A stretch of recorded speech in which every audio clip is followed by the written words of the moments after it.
Hey, what's up, everybody? It's David Grayson. This video in particular is going to be about the Open Championship and what it means to golf, what it means to me personally, and how I think the week might play out. So let's start off with what it means to the game of golf. First of all, it's the old course. It's the home of golf.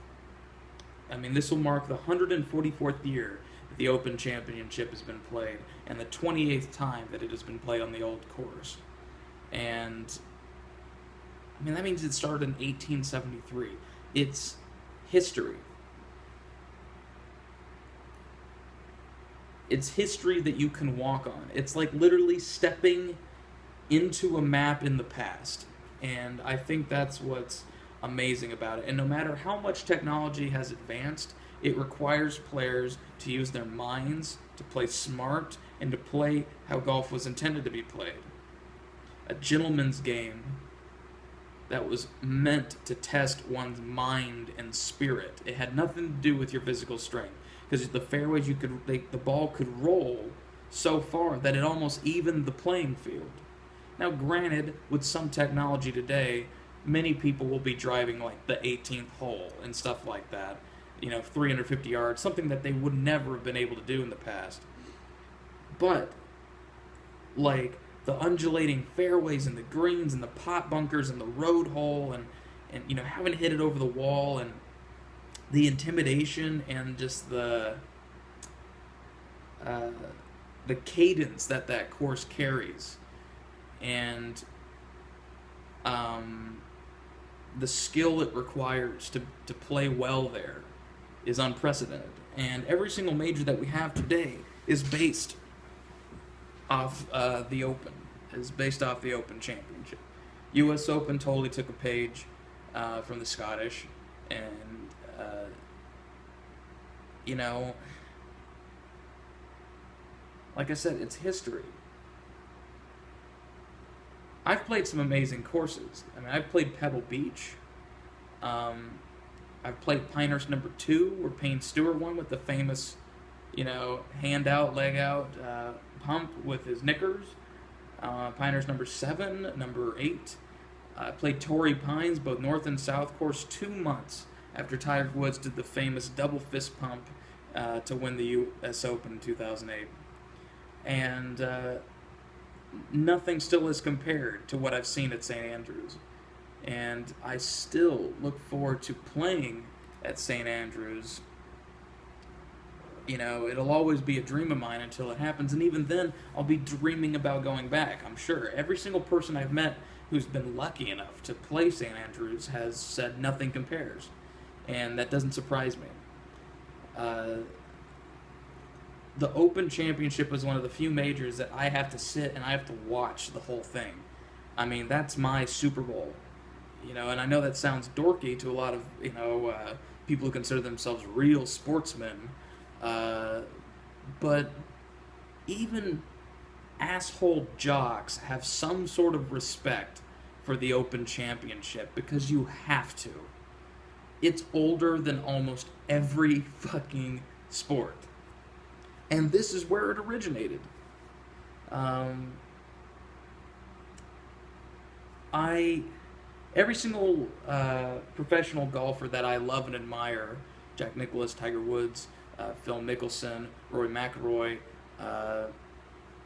Greg Norman, Tom Watson, they've all walked those fairways and they've all carried the claret jug home. And, many others have as well, like Seve Ballesteros, Greg, Gary Player. I already said Greg Norman, but Gary Player, Arnold Palmer. It just has so much importance, if ever there was a tournament that was like a golfer's Oscar, winning at the old course at St. Andrews and the Open Championship would be that moment. It's like winning the Super Bowl. It's like winning the playoffs.